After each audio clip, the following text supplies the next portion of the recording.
Guess what happens when states adopt stringent policies forcing utilities to substitute wind and solar for coal and natural gas in electricity generation? The rich get richer and the poor get poorer. Tonight, Ben Lieberman of the Competitive Enterprise Institute explains exactly why that happens. So join us and invite your friends.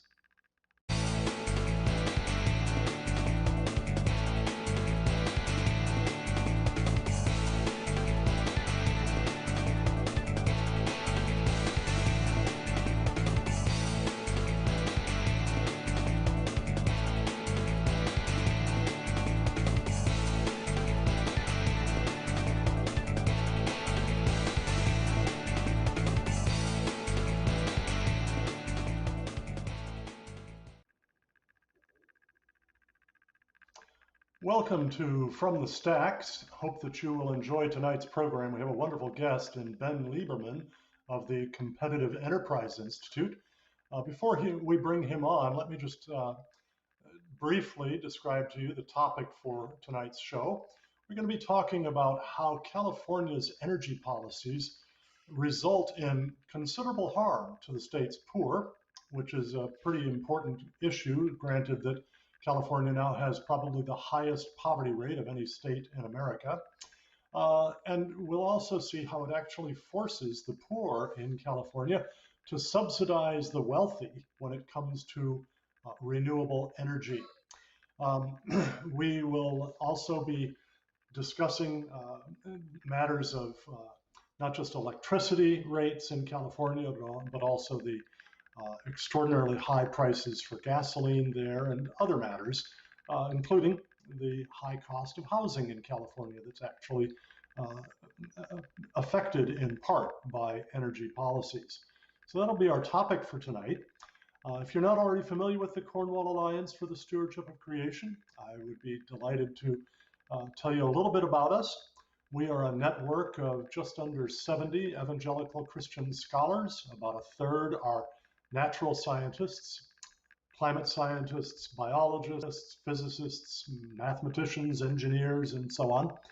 About a third are economists, mostly economists of either environment or development, how whole societies rise and stay out of poverty, and how we use economic insights to help us to be good stewards of the environment.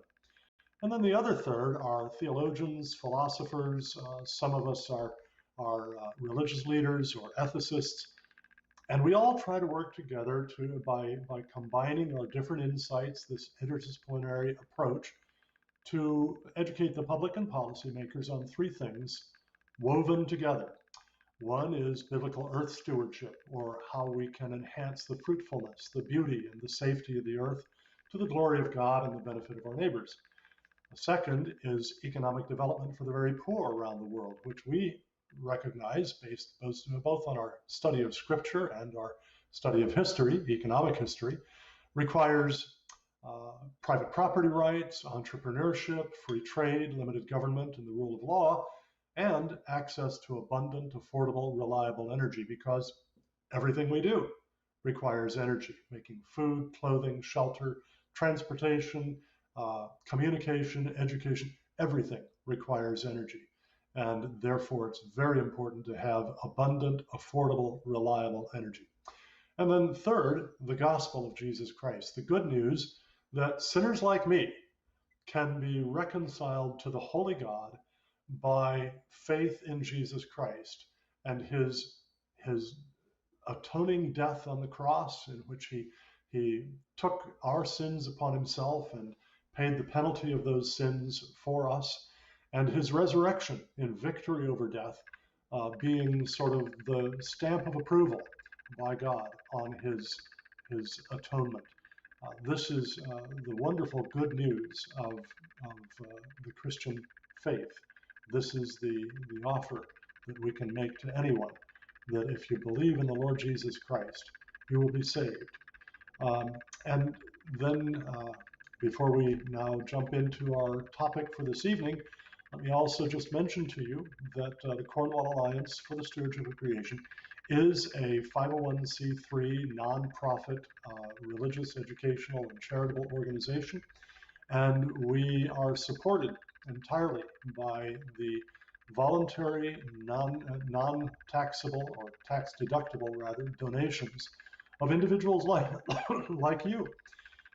And during the month of April, as our way of saying thanks, when you make a donation of literally any size, doesn't matter how large or how small, when you request it, we will be glad to send you a free copy of this excellent study, Mines, Minerals, and Green Energy, a reality check, as our way of saying thank you.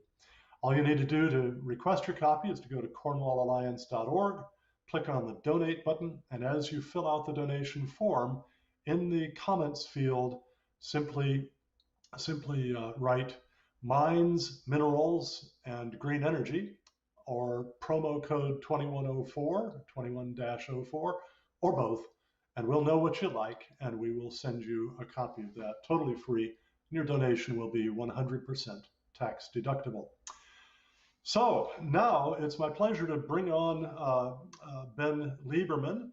He is our guest this evening. He is a senior fellow in environmental and energy policy at the Competitive Enterprise Institute, specializing in reforming the federal permitting process. He joined CEI after serving 7 years in as senior counsel on the U.S. House of Representatives Committee on Energy and Commerce, working on issues related to fuels and vehicles, and on energy infrastructure permitting reform and house appliance energy efficiency standards. So he's kind of been all over the field in these matters. Previously, Ben worked for a decade at the Competitive Enterprise Institute and 5 years at the Heritage Foundation. Ben has published hundreds of op-eds and articles, including in the New York Post, Chicago Sun-Times, the Washington Post, the Weekly Standard, and National Review magazine. He's appeared on Fox News, CNN, MSNBC, Bloomberg, and CNBC. And he's testified as an expert witness before committees of the U.S. House of Representatives and the Senate on energy and environmental issues. Ben, would you tell us a bit more about yourself, what got you interested in these matters, and about the Competitive Enterprise Institute? What are the various different things that it does, and more specifically, what's your role with CEI? Okay, well, one unusual thing about myself that may be relevant here is that I grew up in the Washington, D.C. area. I live in Maryland right now, where I grew up. And although I grew up in the shadow of the federal government, I came to dislike that federal government. I don't see it as the solution to improving human well-being or the solution to improving the environment. I've come to gravitate towards free markets, limited government, rule of law, property rights, individual liberty as the principles that better achieve these ends. So that's why I chose to work at the Competitive Enterprise Institute, which is a mostly peaceful think tank located in Washington, D.C., and committed to advancing these principles. We have a number of different departments. I work in the Energy and Environment Department, and as you can imagine, we're busy with the onslaught of announcements, mostly bad, from the Biden administration. This is not a good time for believers in free markets and limited government, but nonetheless, we still have to fight back. One other thing that you may not know is that, as you mentioned, I was a congressional staffer. Well, I think 8 or 9 years ago, you gave a briefing to congressional staffers, and I listened in on it. And I remember coming away very much agreeing with the Cornwall Alliance message that there is an obligation on the part of mankind to be good stewards of God's creation. But of course, the conundrum is that we have to reconcile that with all of the other things that are commanded of us. And the Bible is crystal clear about the obligation to be mindful of those less fortunate than ourselves. And that's a big problem with environmentalism as it's practiced today. so much of what is done imposes economic pain well out of proportion to any environmental gain. And that's what I'm fighting against at the Competitive Enterprise Institute. Yeah, and I so appreciate the work that you do there, Ben. What motivated me to get involved in all of this in the first place was my concern that so much of what the environmental movement demands that we do really slows, stops, or even reverses the climb out of poverty for that large proportion of humankind who still live in conditions that the vast majority of Americans cannot even imagine. Unless you've visited sub-Saharan Africa and gone out into remote villages or parts of India or Southeast Asia, a few parts of Latin America, you just cannot imagine the kind of poverty with which people live. I mean, it is widely understood among those who focus on sub-Saharan Africa, for example, that the average sub-Saharan African woman living outside of big cities, and there are some big cities, but still the vast majority of the population is rural.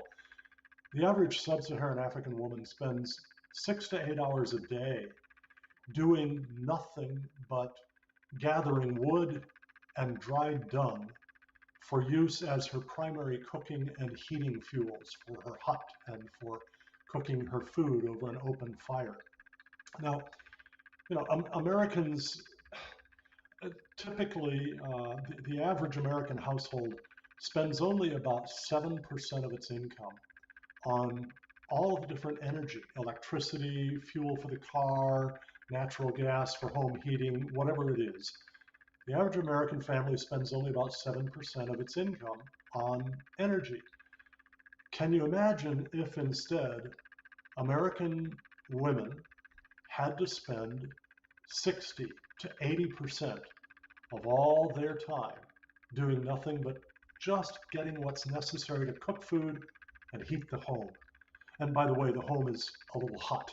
It's not, it's not a 3-bedroom, 2-bath, living room, dining room, kitchen house of, say, 2,500 square feet. I mean, this is a way of life that most Americans cannot imagine.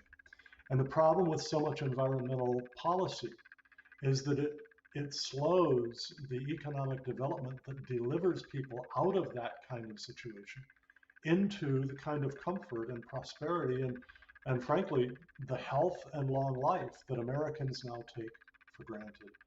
So, I mean, that's something that I tried to emphasize in my opportunities to testify before committees of both the Senate and the House. And I think it's just something that really should drive us. And it's kind of a key topic in tonight's discussion as well, as it was a topic in your article that we're going to be looking at this evening. We're not talking tonight about people in sub-Saharan Africa, but we are talking about people in California. And whereas California is a very wealthy state, nonetheless, it probably has the highest poverty rate of any state in the nation now. And many people there have a very difficult time paying for basic energy and then for food and clothing and a little bit of shelter. This is why the homeless problem is so huge in California. It's why actual hunger is fairly prevalent in California, especially among school children. So we're going to be looking at your article, recent article, excuse me, called California's Electricity Price Boosting Environmental Measures Disproportionately Harm the Poor. What drew your attention to that subject, Ben? Well, I wish I could ignore some of the unfortunate policy from California, but I can't because it could be coming to the rest of the country. I think it was Supreme Court Justice Brandeis who said that states were laboratories of democracy. And what he meant by that is that if a policy worked well at the state level, then the federal government could take it nationally.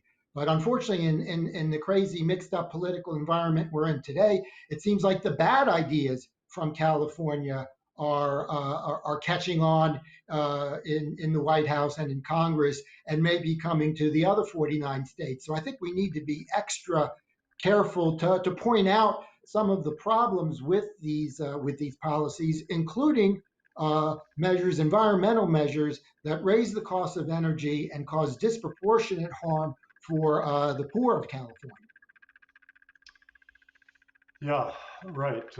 We do have our first comment in, by the way, over on Facebook. Um, Guy Takamatsu says, and he's tagged someone in this, a friend of his. He says, Michael, what caught my attention in the first 9 minutes, and I think, Ben, you're going to be able to take this as a real compliment, was the guest mentioned growing up in the DC area in the shadow of the federal government and deciding that the federal government was not the solution. That reminded me, Guy says, of Thomas Sowell going to work at the federal government as a Marxist and coming away as a free market thinker. Yeah, I think there's probably nothing that can do a better job of persuading you of the gross inefficiency and the perverse incentives that run all through our government than actually working right inside it, in the belly of the beast, so to speak. So that was your experience then, huh? Yeah, I'll take any analogy to Thomas Sowell any day. Yeah, brilliant, brilliant man. Okay, so your article, Ben, deals with more than electricity prices in California. That's your major focus. But you also pointed out that Californians paid nearly $1 per gallon more for gasoline than the rest of the country. In the mere month and a half since that time, that's gone up to $1.10 more. Why is that? When I was a child growing up in Southern California in the 1960s and 1970s, I remember its booming oil industry with oil wells onshore and off nearly everywhere. What happened over these last, I hate to admit, 50 years? Well, a lot has happened, and you're right to point out that oil is the main factor in the price for a gallon of gasoline. But the price of oil is the same everywhere, so that doesn't explain why California is $1 per gallon or more than $1 per gallon above the rest of the nation. A lot of that has to do with California state policies, starting with punitive taxes, gasoline taxes at the state level that are about 30 cents per gallon higher than the rest of the country. We hear about sin taxes for alcohol and tobacco. Well, in California, it seems as they consider gasoline almost a sin that has to be the subject of punitive taxes. In addition, there's a number of environmental measures, programs like the cap and trade program and something called the low carbon fuel standard.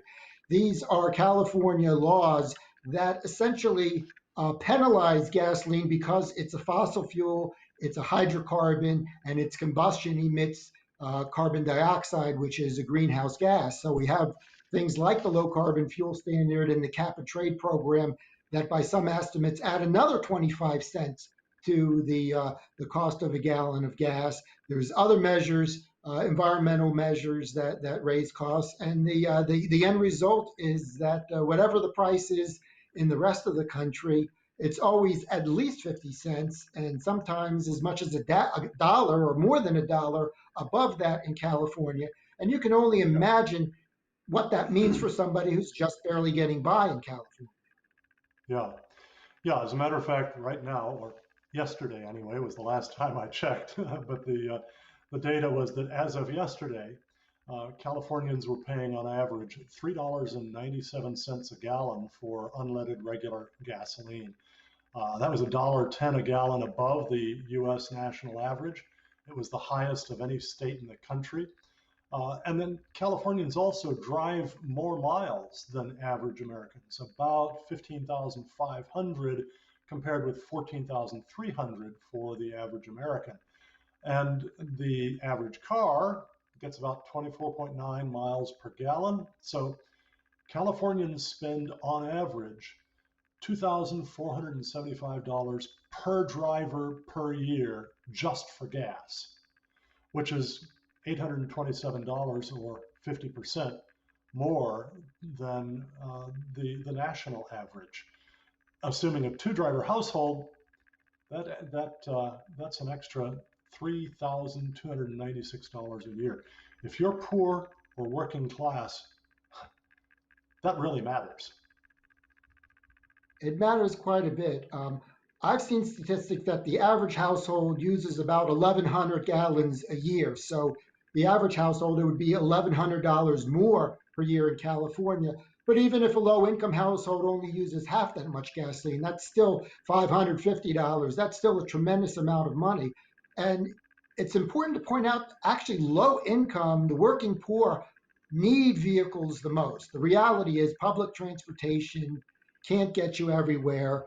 You need a car to expand the job opportunities available to you. And the sad reality is that people who are low income live in neighborhoods where there aren't any very good jobs in the immediate vicinity. So they have a commute on their hands to get to better jobs. Yeah, So that means driving for many of them. And the additional costs, I mean, it can reach a point where just the cost of driving to work can eat up, 15 minutes, a half hour, or more worth of salary. Now that job that you drive to, that may give you $1 or $2 an hour more. It may give you better health benefits. It may give you more opportunities for advancement than maybe a job that you can take the bus or a train to. But that's very important for low income folks who want to move up the ladder to have as many job opportunities available to them. And that means driving. And unfortunately, there is no sympathy in California for the needs of low income drivers. yeah, yeah, exactly. Well, let's turn now to the real focus of your article, which was on California's electricity costs. California's electricity rates are the fourth highest in the nation. I have a little table that we can show here. This comes from paylesspower.com. As you can see, Hawaii is the highest price, Rhode Island second, Massachusetts third, and California fourth out of the 50 states plus the District of Columbia. For comparison, we can also look at the lower priced states, the lowest four states in terms of electricity price. Anywhere from Oklahoma, the lowest at $8.90, 8.92 cents per kilowatt hour, to Arkansas at 9.42 cents per kilowatt hour. Much, much lower than the prices in California. Californians pay an average of 21.43 cents per kilowatt hour for electricity. That's $2,307 per year is what it tends to work out to. And that's 63% or nearly $900 more per year than the US average. Why, Ben? How come that happens? Well, a good bit of that is environmental regulations, and in recent years, that often means climate change regulations. The upshot of which is that these measures penalize what are the most affordable forms of energy, most affordable forms of electricity, sources of electricity, natural gas, coal, um, even nuclear. I've heard that California has one remaining nuclear plant, and that's about to close down as well. And then, so in the place of these more affordable forms of electricity generation are more environmentally friendly, or so we're told, forms like wind and solar, but much more expensive. And when it comes to wind and solar, it's not just the cost of the solar arrays, it's not just the cost of the wind turbines. There's a lot of other costs involved. As it turns out, Yeah, most windy places are remote areas, far from the population centers that use the electricity. So that means a lot more transmission lines have to be built. So there's a number of costs as we move yeah, from the most affordable sources of electricity to the most expensive ones. And that's what we're seeing in California. And unfortunately, that's what is being contemplated for the nation. yeah. Now, California's electricity prices vary by location and utility providers charge different prices in that state. Ben, what are the three big providers there, and how do their rates compare with the national average? Okay, well, let me get this right. Um, Southern California Edison has electric rates 45% higher than the national average. Pacific Gas and Electric 80% higher than the national average. And San Diego Gas and Electric 100% or double the the national average. So San Diego may have beautiful weather, but they don't have beautiful electric bills. Yeah, exactly. And Southern Cal Edison, PG&E, uh, and San Diego G&E, those cover the three really major metro areas in California. So that's the vast majority of California's total population. So we're talking about an awful lot of people who are hit really hard, and their rates are actually higher than most of the rates in the rest of the state. So we're talking about really hurting an awful lot of people, many millions of people. Now, you also point out that the prices that residential users pay for electricity are 2 to 3 times the cost of producing it. Why is that?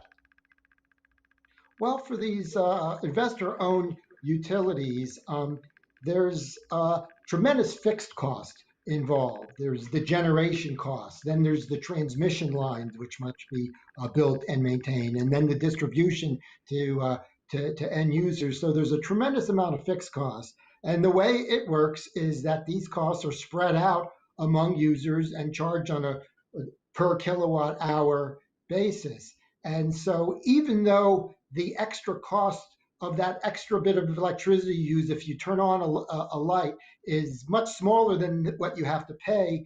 You have to pay that portion of all these many billions of dollars in fixed costs to pay for the whole electric generation, transmission, and distribution system.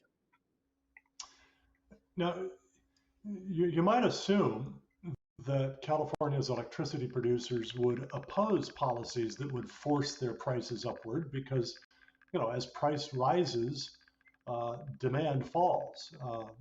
And that's just one of the most basic rules of laws of economics. And they want to have plenty of customers consuming plenty of electricity because, frankly, you can make a whole lot more money if you sell a whole lot at low price than if you sell a little at a high price. So you would think that they would be acting like Walmart, which makes its billions by buying at low price and selling at low price, but in enormous volume. But instead, the electricity utilities in California actually support the green policies that jack up the prices. Why do they do that? Well, things are different for investor-owned utilities whose rates are set by public utility commissions.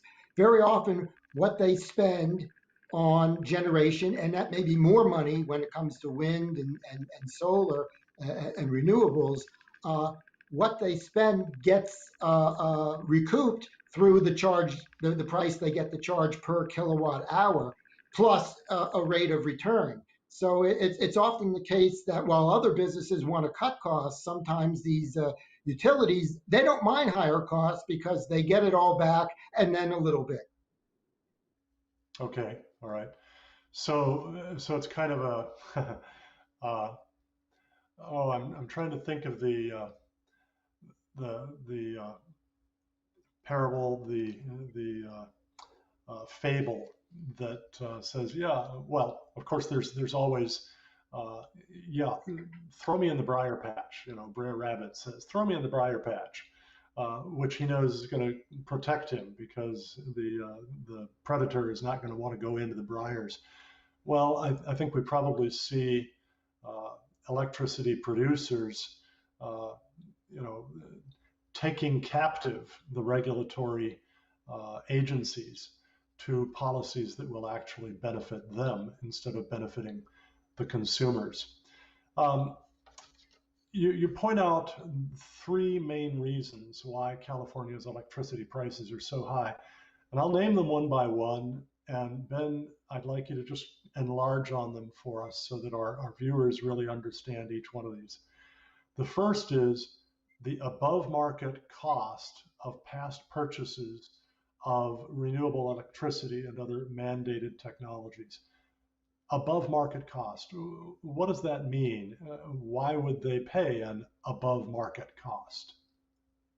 Because they're required to include a certain amount of renewable sources in their electric generation mix. Those sources cost more, and there's no choice. So usually, uh, utilities try to find the cheapest source of electricity, except when they're overridden by state laws that require, in the name of fighting climate change, lower carbon sources. So they have to use these sources, and maybe we'll get into Yeah, this in a bit. They're also expensive because these sources are intermittent. And so there's challenges in including them into the electric grid. yeah. And when you say that they are required, we don't mean they're required by the technology, by the engineering necessities, or anything like that. They are required simply by laws passed by legislators or by regulations imposed by state bureaucrats. So this is not something that you can say, look, there's just no escaping this. This is a matter of somebody's choice, and it's typically not the choice of your everyday California voter. So your second reason is the fixed costs of transmission and distribution, including wildfire prevention and compensation. Now, natural gas-fired generating plants have to have transmission and distribution. Nuclear plants do, coal plants do. Why is there something more expensive about transmission costs for wind and solar than for those other more conventional energy sources? Well, one of the benefits of, say, a coal fired power plant or a natural gas fired power plant is you can locate them just about anywhere, and they're very often located at the edge of the cities that they serve. But for wind energy, you have to go to mountain passes or other places where the conditions are right, and that's often far away from those population centers. So there is the added cost of transmission to get that remote electricity to the customers who need it. There's that. We mentioned fires. Now that's a subject unto itself. California has done a very poor job managing its forests. This is not due to natural forces. It's not due to climate change, as many suggest. This is due to poor management that leads to loads of dead wood that can easily burn and burn very powerfully. So there's the state or many parts of the state are having to grapple with the risk of power lines being caught amidst these fires. So that's an added cost as well. That's a somewhat different topic, but that also adds to the cost of transmission in many parts of the state. Yeah. And it's not only, of course, that, say the wind turbine factory, the wind factory, I don't call them wind farms, or the solar factory, not the solar farm. It's not just that they're located a long distance away from the large city that they're intended to power, but also every wind turbine needs its own transmission line from that turbine to a central point from which then the power is distributed out to the city, to the end users. Every solar array needs the same thing. Whereas a coal fired or a gas fired generating plant or a nuclear fired plant, uh, you generate the electricity there and then you send it directly out to the end users. You don't have to have these, in the case of a wind factory, it may take 1,000 turbines to generate as much electricity as one small coal fired plant. So you're going to have 1,000 different transmission lines leading from all the different turbines to a central joining point to get it into the grid. that just multiplies the costs there.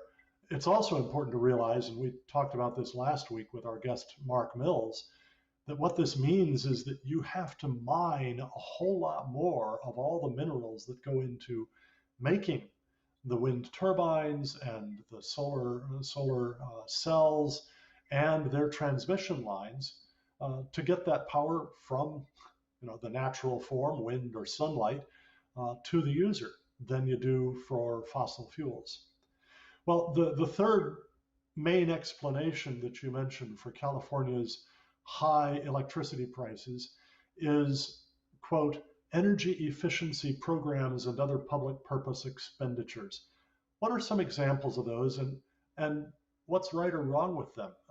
Energy efficiency sounds like a really good idea. Energy efficiency is a good idea when it's subsidized by others. That's when it starts to become problematic.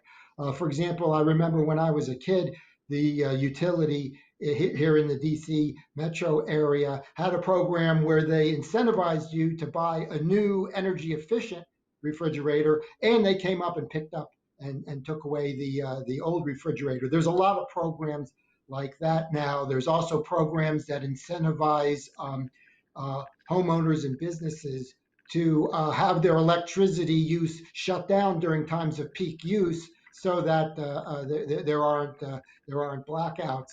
So there's a number of programs that utilities have to incentivize behaviors among ratepayers. And like as we were talking before, all of this gets thrown into the rate base, gets put into the cost they get to charge per kilowatt hour. And so, yeah, these programs may sound very laudable, and in some cases they may be, but we're paying for them. We're paying for them every time we pay an electric bill, and everybody has to pay for them, whether you're the person that got that shiny new refrigerator or not. It comes out of all of our electric bills. Yeah. Reminds me of the old Cash for Clunkers program with cars, where the government was giving tax credits or actual tax handouts, rebates, to people who bought newer cars and junked their old cars, on the grounds that, okay, this would improve fuel mileage around the nation and it would reduce pollution emissions. But there was little or no thought given to the fact that what this meant was that millions of perfectly useful cars were going to be taken out of service, an enormous waste, long before they simply wore out. And most of these then were going to be shipped overseas for resale in less wealthy countries. And the result would be that you would have just as much pollution put into the atmosphere as before. You'd just simply move it from one location, America, to another instead. Well, we will be back with our guest, Ben Lieberman, in just a minute. I would like to remind our viewers that during the month of April here, we will be delighted to send a free copy of this wonderful study, Mines, Minerals, and Green Energy, a reality check by Mark Mills, who was our guest last week. And you can see all of our past programs here, either on our Facebook page or our YouTube channel, Cornwall Alliance for the Stewardship of Creation. We would be delighted to send you a free copy of this as our way of saying thank you when you make a 100% tax-deductible donation to the Cornwall Alliance of literally any size, no matter how small, and ask for it. All you need to do to request your copy is to go to cornwallalliance.org, click on the Donate button, and as you fill out the donation form, when you come to the comments field, just enter Mines Minerals or promo code 21-04, 21-04, and we will know what you want, and we will be delighted to send it to you. And as I said, your gift will be 100% tax deductible.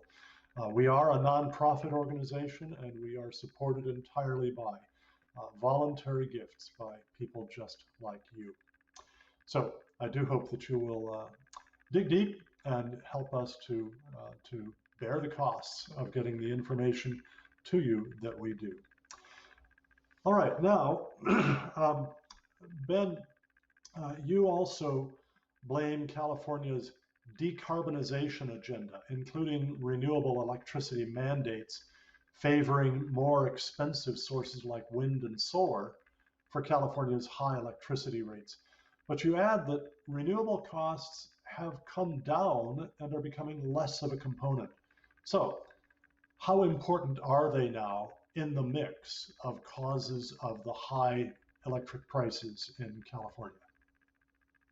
Oh, there's still a very important component, and I don't know if I agreed with the author's conclusion there. I just added it to my report because it was in this particular paper. But one thing to keep in mind is that the requirements in these California state laws to further decarbonize, they get more and more stringent with each and every passing year, and that becomes a very big challenge with renewable electricity because the more of it is in the electricity mix, the more challenges you have. It's not that hard to deal with just a few percent of wind and solar, even though the sun doesn't always shine and the wind doesn't always blow, and these are not baseload sources of electricity. They're not dispatchable. That is to say, you can't dial them up or dial them down to meet short-term changes in demand as you can with other sources. But as these renewables become a larger and larger percentage of the mix,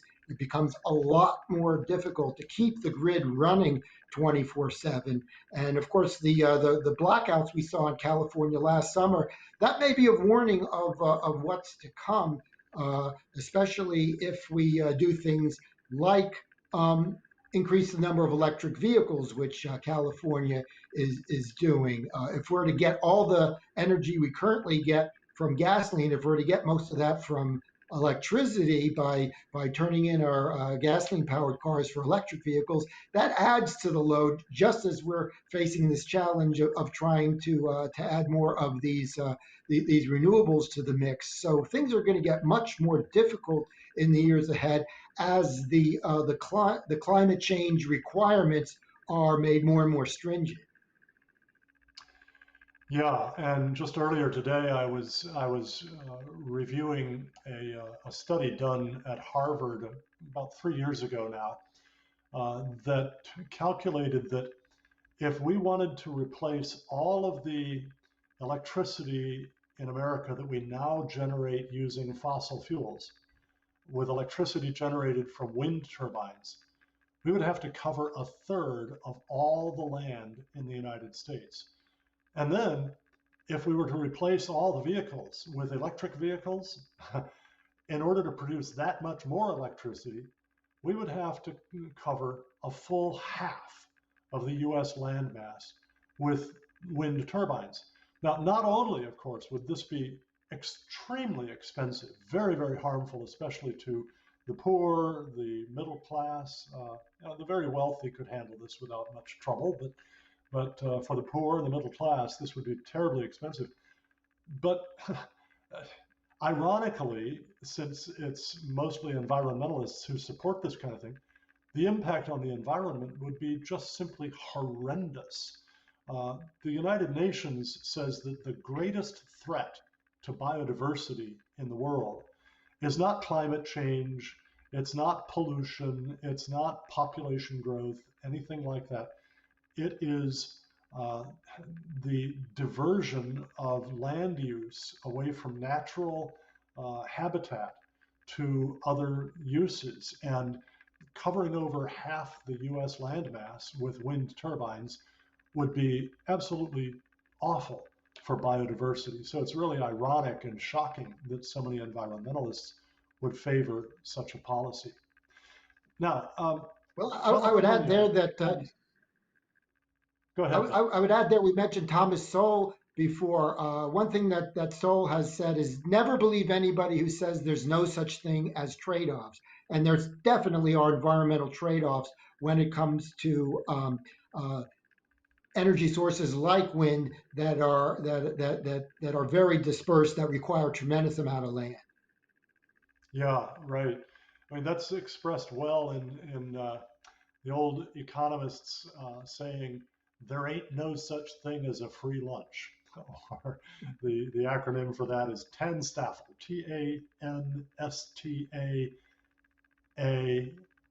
TANSTAFL. Yes, TANSTAFL. There ain't no such thing as a free lunch. You're not going to get any benefit without paying for it with something. And so if you want to move from fossil fuels to wind or solar for your electricity, you're going to have to pay for that somehow. And part of the payment is going to be with the vast use of land that wind turbines or solar arrays require. Now, to get more toward sort of the heart of your article, I think the thing that most motivated you to write about this was your concern that the effect of California's policies is especially harmful to the state's poor.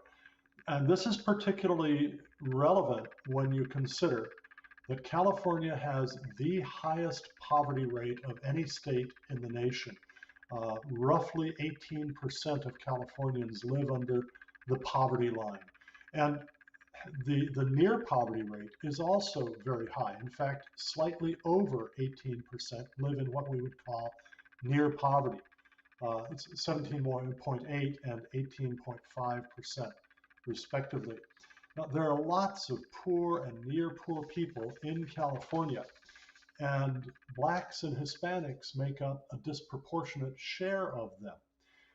And yet, so many people in the leading ranks of the environmental movement speak in terms of eco-justice or environmental justice, as if opting for renewables like wind and solar would somehow or other benefit minorities, ethnic minorities, or women in America more than anybody else. I think the exact opposite is actually the case. Now, California also has the second highest housing prices in the nation after Hawaii.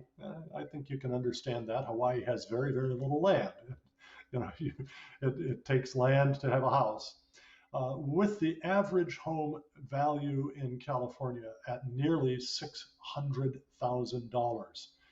Now, something that helps to push up the price of housing in California began just last year. California now requires all new homes, with a very, very few exceptions, to have rooftop solar panels, something that's celebrated in this website of SunPro, which is a solar company in California, back in December of 2018. Now, this is just after the new legislation passed that this went up, using a photo of what I think we would have to say this is not a typical home of poor Californians, right? This is an upscale home. This is an upper class home. And then you have to think, okay, so how many poor people can afford the added cost of solar panels on a home? And this just pushes more of the poor out of the housing market. Now, one of the things that you pointed out, Ben, that I find infuriating is how California's rooftop solar policy disproportionately harms the state's poor. Explain to us how that happens. Well, in addition to the mandate you mentioned, California has a number of incentives for rooftop solar. This includes a number of tax incentives. It also includes the requirement that any excess electricity produced by those solar panels, say at any particular time, nobody's home, not much electricity is being used, and it's very sunny. Maybe you're producing a surplus of electricity. It requires the utility to buy back that electricity at the retail price, which is a tremendously generous requirement. And because of that, and because of the fact that the owners of rooftop solar tend to be much more well-to-do than the state average, and because those folks have much lower electric bills because they're using some solar energy and they're selling some back to the utility, it means all these fixed costs that we talked about, they have to be recouped from everybody else who are generally less wealthy. And that's why the per kilowatt hour charge that that we talked about is that much higher to make up for the fact that generally well-to-do Californians with their own homes and with solar panels on their roof are able to essentially somewhat get off the hook of having to pay their fair share, even though they still, need the same um, grid in order to get the non-solar electricity. They don't have to pay as much for it, and that cost is shifted onto everyone else. I think it's maybe the second worst example of that among environmental policies. The worst is electric vehicles, which are heavily incentivized, and it turns out Yeah. 80% of electric vehicle owners have incomes of six figures. So because they have generous tax incentive, that means it has to be subsidized by other taxpayers who are generally not as well off. So unfortunately, these kinds of reverse Robin Hood scenarios are not uncommon in environmental policy. Yeah. You mentioned fairly early on in what you just said that when when the rooftop solar arrays on various people's houses are producing plenty of electricity, but it's a time when demand for it is low, the utilities are required by law to buy that back at retail price, meaning the same price per kilowatt hour that the residential user is charged on his monthly bill. All right. I think most people don't know that the way the grid functions is that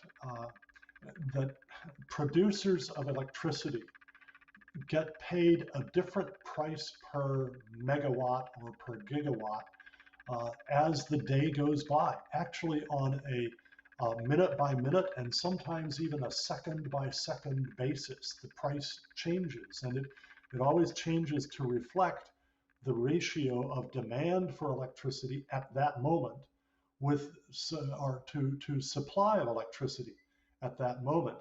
And so the wholesale price goes up and down. So if you're operating a gas-fired electric generating plant, and we reach a time of day when there's very, very low demand for electricity, but there's plenty being fed into the grid, well, then your price for electricity that you generate will be extremely low. Sometimes it will actually be negative. You'll have to pay the grid to take your electricity off your hands.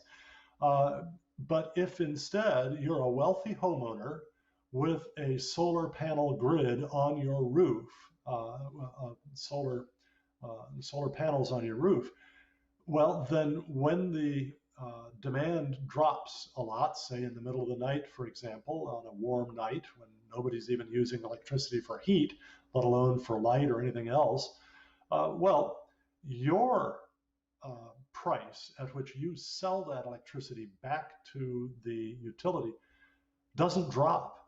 It stays right at the retail price. And that that amount gets paid for by all the other users of the electric grid. And that includes plenty of people who don't have solar arrays on their homes. It includes plenty of people who are poor or near poor. And so the result is that you actually have a redistribution of wealth from California's poorer people who can't afford the solar arrays on their homes to California's richer people who can. This is, as you put it, a reverse Robin Hood effect, and I think it's simply unconscionable in terms of political realities. I believe that justice requires that we treat everyone the same, which is why, for example, I oppose graduated income tax. If we're going to have an income tax that taxes people at a percentage of their income, I think that should be the same percent for everybody because justice requires impartiality. But hey, gee whiz, if you're not going to treat everybody alike, if you're going to tax some people at a higher percentage, or if you're going to hurt some people more than you hurt others, it sure seems to me that you ought to be taxing the rich more than you tax the poor. you ought to be hurting the rich more than you hurt the poor, because frankly, the rich can protect themselves better than the poor can. What do you think about that, Ben? Oh, absolutely, and that's something that is so infuriating about the environmental movement is that most of the luminaries in that movement profess great concern for the poor. They put on their environmental hats, and then they forget about that concern for the poor. And it's almost like I would almost say that if Marie Antoinette were alive today, she'd be very much at home in the environmental movement. There just isn't enough thinking through who does this affect? Who does this hurt the most? One point I would make with energy costs, it's not just for the poor, the high energy bills that they struggle to pay. It also hurts high energy costs, also hurt upward mobility. For example, one way that Yeah, low income Americans, especially the generations of immigrant families to this country over the many decades, one way they escape poverty and work their way into the middle class is by owning their own small business. But in California, yeah, if you own a small business, now you've got two electric bills to pay, both of them sky high. So this hurts upward mobility. And so I would emphasize that high electricity costs, they hurt low income folks, not just directly, but also indirectly. yeah. I know of a political party that used to express outrage at the idea that the rich get richer and the poor get poorer. I won't name that party, but I think people can probably figure out what it is. And it blamed that on free markets. Now, here's the state, the government, interfering with energy markets. And the result is not only that the rich get richer and the poor get poorer, but also that the poor actually subsidize the rich. Well, Ben, you say in your article that higher electricity costs are a disproportionate burden on low-income Californians. I think we've already explained now why it is disproportionate on them. I would add just one other point to that. In addition to the fact that you deny them upward mobility because you make it more difficult for them to afford to run their own business. Besides that, energy is factored into the cost of everything else because everything we do requires energy. So there's an energy cost in the price of groceries, in the price of medical care, in the price of communication and education and uh, everything, clothing, shelter. All of it has energy costs factored into it in the producing of it and the distributing of it, the getting of it to the markets and so on. That means that these exorbitantly high energy prices affect people not just in terms of their utility bills or their what they pay at the gas pump. It affects the price of absolutely everything that they buy. So now, Ben, we don't want to just gripe. We want to be able to offer some kind of solutions. What could Californians do, actual citizens of California, to bring about a reduction in electricity costs burden on the poor? That's a tough question. I think what Californians are doing, many of them are leaving the state for states with more sensible energy policies. I really don't know, given the political environment in California, what can be done absent things getting a whole lot worse. My concern is that these policies are actually seen as success stories by the Biden administration and by the Congress. And there's a number of various policies in various stages that might mimic them and do that nationally. And I think that's why we have to shine a light on California, shine a light on these disproportionate impacts. It's just important to recognize how much these policies hurt those who can least deal with it. And I would point out that the U.S. Energy Information Administration, this is the information gathering arm of the Department of Energy, they estimate that nearly 1 in 3 households has difficulty paying energy bills. 1 in 5 reports having to forego necessities like food and medicine, at least on some occasions, in order to stay current on their energy bills. And in California, not surprisingly, the numbers are worse. And in fact, as many as 9 million Californians live in households that are in arrears in their electricity bills. So we need to recognize just how serious the problem already is and how much worse it can get if we allow energy prices to rise under ill-advised climate policies. Yeah, and you know the typical California voters could at least bring pressure to bear on their representatives in the state legislature, on the governor, on the heads of the various agencies that are involved, state agencies. If Californians understood this, they could, I think, bring effective pressure to bear on the decision makers and truly threaten to vote them out of office, to replace them with candidates who would be more properly concerned for the poor in the state of California. The worst thing to do is just to simply sit around on their hands.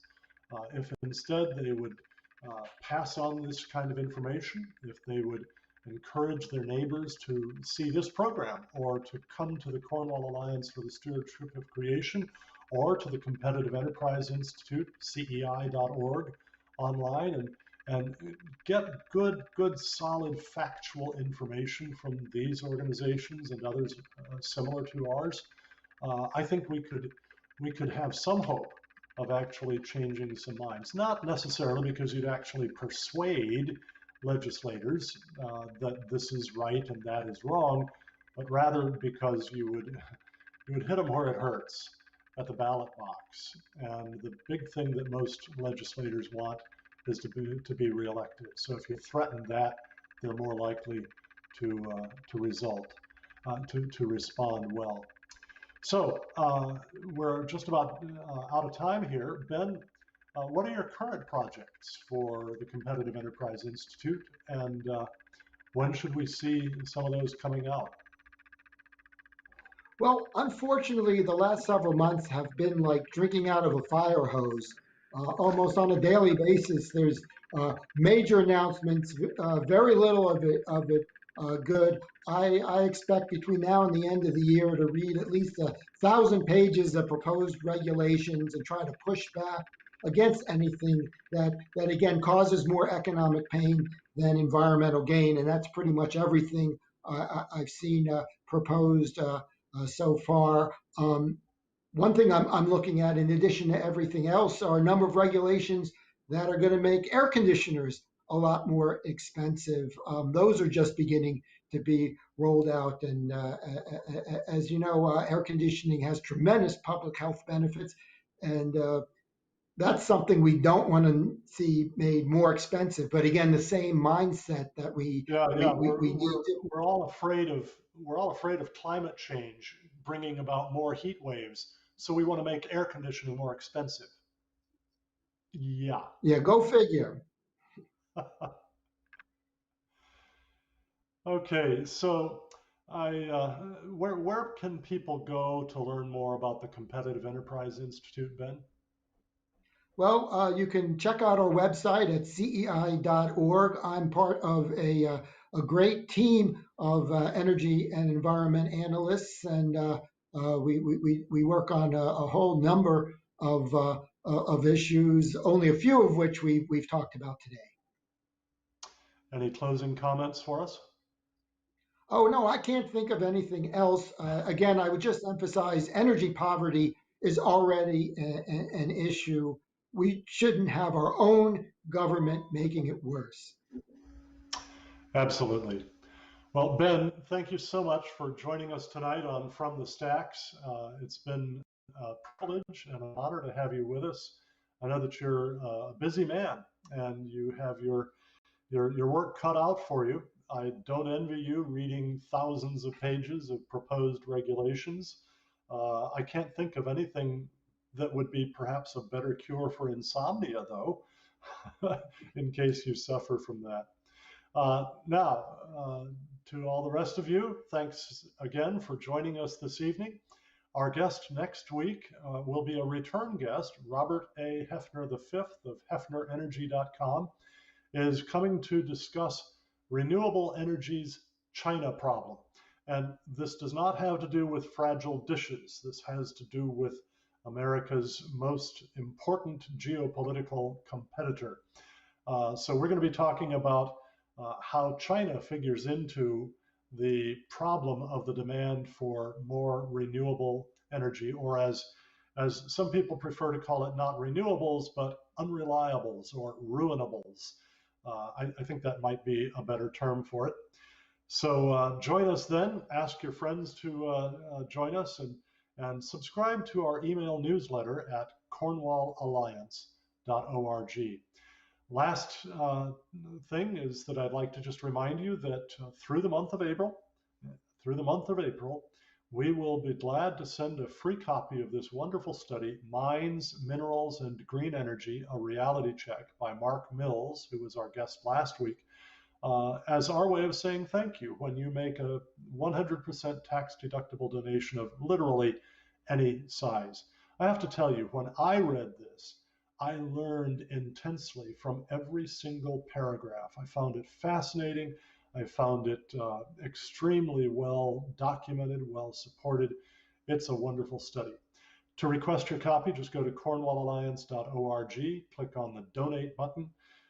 As you fill out the donation form, when you come to the comments field, just write in mines or mines and minerals plus promo code 21-04, and we will be glad to send you a free copy of this wonderful study. Thanks again for joining us. Hope to see you next week.